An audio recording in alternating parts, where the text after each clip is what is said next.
my name is Shinko. Welcome to my channel. We have been reading The Warriors Into the Wild by Erin. And in spite of constant news being crappy in this country, I'm just going to read about cats. They have drama, but at least this drama is simpler. So, we left off with Firepaw finding out that Tigerclaw very much indeed intend on framing Ravenpaw, essentially, as being a spy for Shadow Clan. To which we all know that's not true. Ravenpaw is loyal to ThunderClan.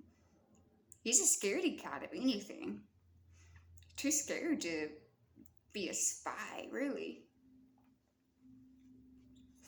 Firepaw was going to try and tell Bluestar, but she wants to train him, so maybe now's not the best time. Let's go. Let's see how you fight, Bluestar ordered. Attack me. Firepaw looked at her, sizing her up and wondering the best way to begin with. Bluestar was standing less than 3 rabbit lengths away. She was twice his size, so it would be a waste of effort to begin with the usual paw steps in wrestling. But if he could leap straight onto her back with a powerful enough jump, he might be able to unbalance her. She hadn't taken her piercing blue eyes off him for an instant. Firepaw stared back, then leaped. He had aimed to land squarely on her shoulders, but Bluestar was ready for him. She dropped swiftly into a crouch as Firepaw hit her. She rolled onto her back, and instead of landing on her shoulders, he found himself crashing down towards her upturned belly. She caught him with all 4 paws and flung him easily away from her. Firepaw felt he had been bundled away like some bothersome kid. He hit the dusty ground hard and lay winded for a moment before he scrambled to his feet. Interesting strategy, but your eyes betrayed where you were aiming, growled Bluestar as she stood up and shook off the dust from her thick coat. Now, try again. This time, Firepaw looked at her shoulders, but aimed for her paws. When Bluestar dropped to the ground, he would hit her as she crouched. Firepaw felt a rush of satisfaction as he leaped, but it turned to confusion as Bluestar unexpectedly sprang into the air and let him crash into the ground where she had just stood a heartbeat before.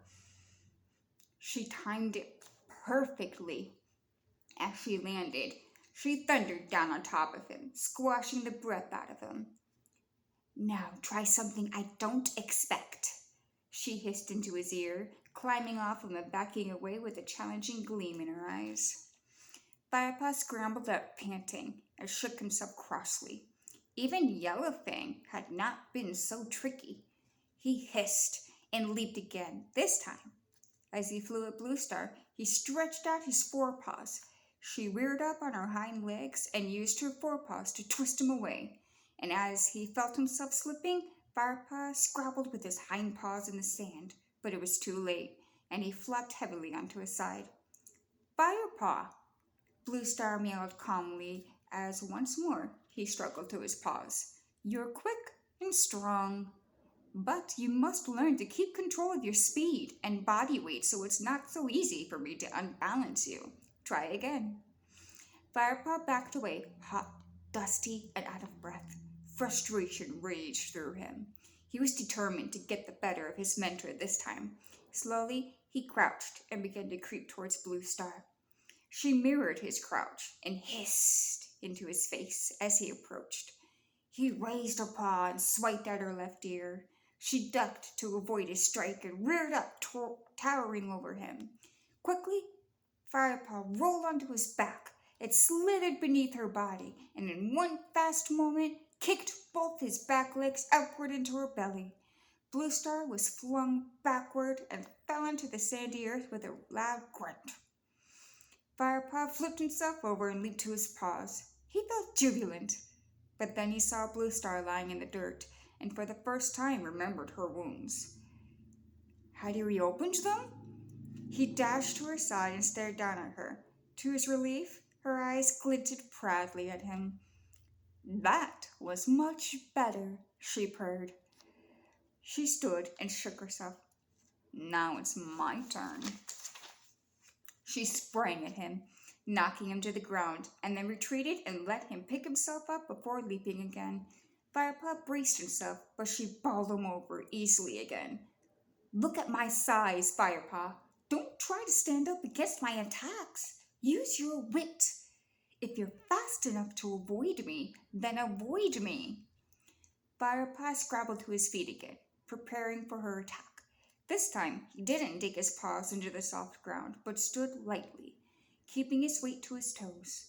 And as Blue Star flew toward him, he hopped neatly off her path and reared onto his hind legs and with his forepaws pushed her flying body onward past him. Blue Star landed gracefully on all four paws and turned.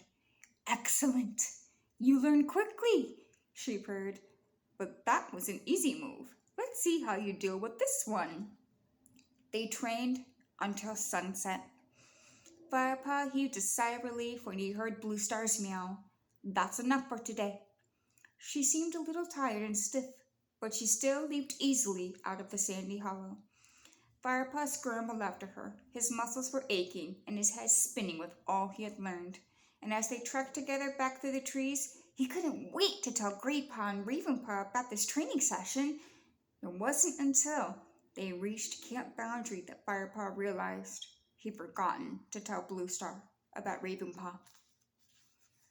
Chapter 20. By the time Firepaw returned to camp, it was starting to look a little better. Parties of cats had clearly been patching and repairing continuously throughout the day. Frostfur and Goldenflower were still busy fortifying the nursery walls, but the outer wall looked solid and secure once more. Firepaw trotted across the clearing to see if there was any fresh kill around. He passed Sandpaw and Dustpaw, who were preparing to leave in the next patrol. Sorry, meowed Sandpaw as Firepaw sniffed hopefully around the eating area. We ate the last 2 mice. Firepaw shrugged. He would catch something for himself later. He headed back to the apprentice's den where Graypaw was sitting with his back resting against the tree stump, licking a forepaw. Where's Ravenpaw? Firepaw asked as he sat down. Not back from his task yet, replied Graypaw. Look at that! He held out his paw for Firepaw to inspect. The pad was torn and bleeding. Tigerclaw sent me fishing and I stepped on a sharp stone in the stream. That looks pretty deep. You should get Spotted Leaf to look at it, Firepaw advised. Where did Tigerclaw send Ravenpaw, by the way? Don't know. I was up to my belly in cold water, muttered Graypaw. He stood up and limped away towards Spotted Leaf's den. Firepaw settled down, his eyes fixed on the entrance to the camp, and waited for Ravenpaw. After overhearing the warriors' conversation last night, he couldn't shake the feeling that something dreadful was going to happen to his friend. His heart lurched as he saw Tigerclaw enter the camp alone. He waited longer. The moon was now high in the sky. Surely, Ravenpaw should be back by now. Firepaw found himself wishing he had spoken to Blue Star when he had the chance. He could see Darkstripe and Longtail guarding her den now, and he certainly didn't want them to overhear his concerns. Tigerclaw had brought back fresh kill, which he was sharing with Whitestorm outside the warrior's den. Firepaw realized he was very hungry. Perhaps he should go hunt. He might come across Ravenpaw outside the camp, and as he wondered what to do, Firepaw saw Ravenpaw trotting through the entrance of the camp. A thrill of relief raced through him, and not just because Ravenpaw was holding fresh kill between his teeth. The apprentice came straight over to Firepaw and dropped the mouthful of food on the ground. Enough for all 3 of us, he purred proudly, and it should taste extra good. It's from Shadow Clan territory. Firepaw gasped. You hunted in Shadow Clan territory? That was my task, Ravenpaw explained. Tigerclaw sent you into enemy territory to hunt? Firepaw could hardly believe it. We must tell Blue Star. That was too dangerous. At the mention of Blue Star's name, Ravenpaw shook his head. His eyes looked hunted and shadowed with fear. Look, just keep quiet, okay? He hissed. I survived. I even caught some prey. That's all there is to it. You survived this time, Firepaw spat. Shh! Tigerclaw is looking. Just eat your share and keep quiet, snapped Ravenpaw. Firepaw shrugged and took a piece of the fresh kill. Ravenpaw ate quickly, avoiding Firepaw's eye. Shall we save some for Greypaw? He asked after a while. He went to see Spotted Leaf. Firepaw mumbled through a mouthful. He cut his paw. I don't know when he'll be back. Well, save him whenever you want, replied Ravenpaw, suddenly sounding worn out. Oh, I'm tired. I need to sleep. He stood up and pushed his way into the den. Firepaw stayed outside, watching the rest of the camp prepare for the night. He was going to have to tell Ravenpaw what he'd heard in the forest tonight. He needed to know just how much danger he was in. Tigerclaw was lying beside Whitestorm, sharing tongues, but with one eye fixed on the apprentice's den. Firepaw yawned to show Tigerclaw how exhausted he was. Then he got to his paws, followed Ravenpaw inside. Ravenpaw was asleep, but Firepaw could tell from his twitching paws, whiskers, that he was dreaming. He knew it wasn't a good dream by the tiny mews and squeaks that Ravenpaw was making. Suddenly, the black cat leaped to his paws, his eyes stretched wide in terror, his fur standing on end, and his back arched. Ravenpaw! Firepaw meowed in alarm. Calm down! You're in our den. There's only me here. Ravenpaw looked around wildly. It's just me, Firepaw repeated. Ravenpaw blinked and seemed to recognize his friend. He collapsed onto his bed. Ravenpaw, meowed Firepaw seriously. There's something you need to know. Something I heard last night when I was out looking for wild garlic. Ravenpaw looked away, still trembling from his dream, but Firepaw persisted. Ravenpaw, I heard Tigerclaw telling Darkstripe and Longtail that you betrayed ThunderClan. He told them you slipped away during the trip to Mothermouth and told ShadowClan that the camp was unguarded. Ravenpaw spun around to face Firepaw. But I didn't! He exclaimed, horrified. Of course you didn't, Firepaw agreed.